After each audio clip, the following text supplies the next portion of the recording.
જય માતાજી દોસ્તો, આજે હું બનાવી રહી છું વઘારેલી ખીચડી.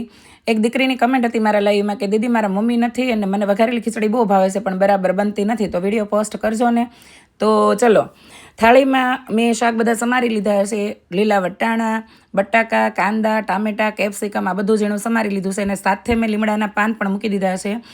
પણ તમે આની અંદર ફુલાવર, કોબી આ બધું ભાવતું હોય તો એડ કરી શકો અને સ્કીપ પણ કરી શકો, ન શાક ભાવતા હોય ને એ. તો તેલ આવી ગયા પછી મેં અડધી ચમચી ભરીને રાઈ નાખી દીધી છે. જે ગરમ થઈ તેલમાં તતડી ગયા પછી મેં નાખ્યું છે અડધી ચમચી ભરીને જીરું ફૂટી ગયા પછી નાખી છે થોડીક મેં હિંગ. અને આ બધા શાકનો આપણે વઘાર કરી લેવાનો છે.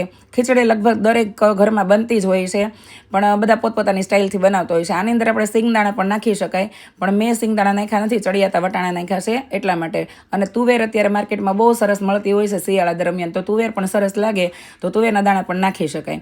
હવે જે શાક આપણે વઘારી લીધા હતા એની અંદર આપણે મસાલા કરવાના છે. તો અડધી ચમચી ભરીને મેં હળદર નાખી છે. 1 થી 1.5 ચમચી મેં મરચું પાવડર નાખ્યો છે. જો તમે આદુ મરચીની પેસ્ટ નાખતા હોય તો તમે સ્કીપ કરી શકો મરચું પાવડર અને કદાચ થોડુંક નાખી શકો. પછી થોડોક મેં ગરમ મસાલો પણ નાખ્યો છે જે સરસ મજાનો ટેસ્ટ આપશે. પછી મેં મીઠું નાખી દીધું છે 1.5 થી 1.5 ચમચી ભરીને. અને પછી આ બધા મસાલાને મિક્સ કરી લેવાના છે બરાબર. અને એકદમ ગેસની ફ્લેમ અત્યારે સ્લો રાખવાની છે. હવે આપણે આની અંદર ખીચડી નાખવાની છે એટલા માટે. તો ખીચડીમાં મેં 1 વાટકી ચોખા અને અડધી વાટકી મગની દાળ અને અડધી વાટકી તુવેરની દાળ નાખી છે. તમે તુવેરની દાળ ન નાખો તો ચાલે, પણ અમે તો વર્ષોથી આવી રીતે જ બનાવીએ છીએ.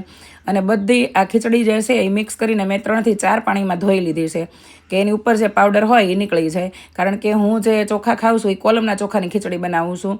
અને ઘણા બધા તો પેલી કેવી સમેટીના ચોખાની બનાવતા હોય, એ બધા કહે છે બહુ સારી લાગે, પણ હું વર્ષોથી આ જ ખીચડી બનાવું છું. મારા પપ્પાની ઘરે પણ આમ દેહરાદૂની રાઈસ આવતા ને એની જ ખીચડી બનાવતા, તો સરસ મજાની લાગે. અને છૂટી ખાવી હોય તો થોડુંક પાણી ઓછું નાખવાનું છે. અને મિક્સ કહીને કે લોચા ટાઈપની ખાવી હોય તો તમારે થોડુંક પાણી ચડિયાતું નાખવાનું છે. તો ખીચડી, શાક જે મેં વઘારી લીધા હતા, મસાલા બધું નાખી દીધું હતું, એ બધું વ્યવસ્થિત મિક્સ કરીને આની અંદર આપણે 3 થી 4 ગ્લાસ પાણી નાખી દેવાનું છે. તો બધું પાણી ને બધી વસ્તુ મિક્સ કરીને અને હવે આની 4 થી 5 આપણે વિસલ કરી લેવાની છે.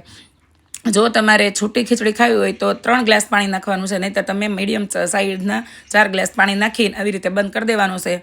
અને 4 થી 5 સીટી કરી લેવાની છે. અને છેલ્લે લાસ્ટમાં 1 થી 2 મિનિટ સુધી તમારે કુકર ખોલવાનું નથી, જ્યાં સુધી વિસલનો વોઇસ બંધ ન થાય ત્યાં સુધી. તો જુઓ કેવી બની ગઈ ખીચડી, મસ્ત બનીને, નહીં છૂટી નહીં એકદમ લોચો ટાઈપ, સરસ મજાની ખીચડી બની ગઈ છે. તો બનાવો તમે ખીચડી આવી રીતે. અમે જ્યારે ખીચડી બનાવી ત્યારે ભાખરી બનાવવી પડતી નથી. જય માતાજી.